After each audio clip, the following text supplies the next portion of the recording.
Today we will read one of my favorite story by Disney Frozen, Faraway Lands. Let's start. There's our ship, Elsa, Anna exclaimed, peering out of the window. Are you almost ready? Just about, Elsa replied as she packed the last of her things. She smiled at her sister's eagerness, but really she couldn't wait to go either. Elsa had been planning a royal tour to visit nearby kingdoms for a few months, and now it was time to leave. Her heart fluttered with nervous excitement. As soon as the sisters climbed aboard their ship, the captain scurried over. "Your Majesty," he said to Elsa, "I have the itinerary you sent, but I don't think we'll make it to the first stop on time. Not with waters this still." "Don't worry," Anna said, taking the wheel. "We've got it covered," Elsa said, smiling. "I'll give us a little nudge." She raised her arms and created a light snow flurry, pushing the ship along at a steady pace. "Woohoo!" Anna cried from her post, the flurry blowing through her hair. "Away we go!" Soon the ship arrived at its first port, the kingdom of Zaria. The Zarians clapped and cheered at the sight of their visitors. "Welcome, Queen Elsa and Princess Anna," King Steber called in a booming voice. "We cannot wait to show you our kingdom," Queen Renelia added warmly.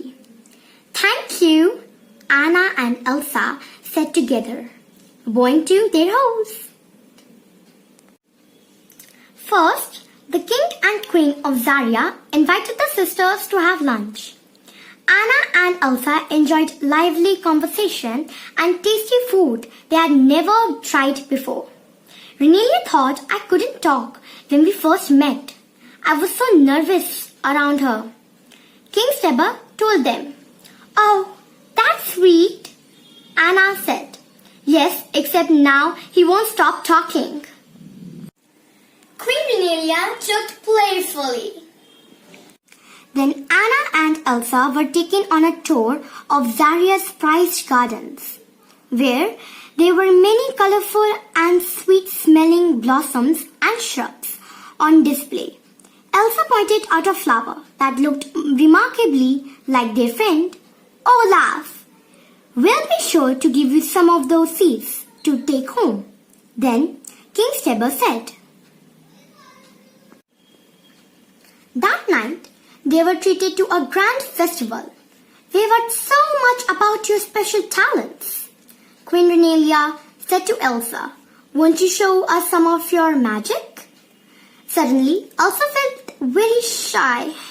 She gave a little icy flourish with her hands and then looked at the floor. "Would you like to join the dancing, Your Majesties?" she asked, changing the subject. "That looks like fun!" The king and queen agreed, and the rest of the evening was filled with music and fun. The next stop on Anna and Elsa's tour was a kingdom called Chateau. The sisters met Chateau's ruler, Queen Coliza, in front of her impressive palace. "Thank you for having us, Your Majesty," Elsa said. "Of course," the queen replied. "I'm very happy you are both here."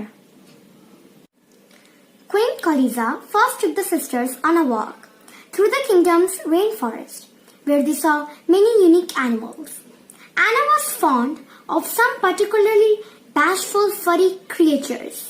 "Why, hello there," she cooed. Next, the queen led Anna and Elsa into an enormous gallery. Chateau was known for its striking art and relics. "These are beautiful," Elsa said. "I'm so glad you think so," Queen Coliza replied. "Would you like to add an ice sculpture to our collection?" Suddenly, Elsa noticed a block of ice under a spotlight, ready to be carved. Once again, she felt a wave of shyness. Noticing her sister's discomfort, Anna jumped in. Sure. Ice sculptures are actually my specialty. Later, Anna gently asked Elsa why she hadn't wanted to show her powers. I guess I just got nervous, Elsa admitted. Anna smiled. Well, that's silly. You can do wonderful things. She grabbed some snow that Elsa had created earlier and placed it on her upper lip. You can even give me a new look. Elsa laughed and hugged her sister. Thanks, Anna. You're the Duke of Whistleton. The sisters had arrived at their next port, only to see a familiar face. This Duke had been very unkind to Elsa when her icy powers had first been revealed. What are you doing here? Anna asked him. The sisters had avoided Whistleton on their tour. Their stop was the kingdom of Mandonia, far from Whistleton. The Duke smoothed his coat as Anna and Elsa got off the ship. I am visiting my mother's cousin's wife's nephew, if you must know. Although I wish I hadn't. If I were you, I would turn your ship around right now. The sisters looked at one another. The Duke sighed as he explained, Mandonia has had the hottest summer in years. It is just unbearable. Of course, you wouldn't care about that.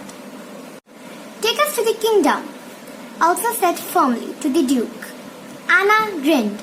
As the Duke led the sisters into the village, they felt as though they were stepping into a hot, sticky cloud.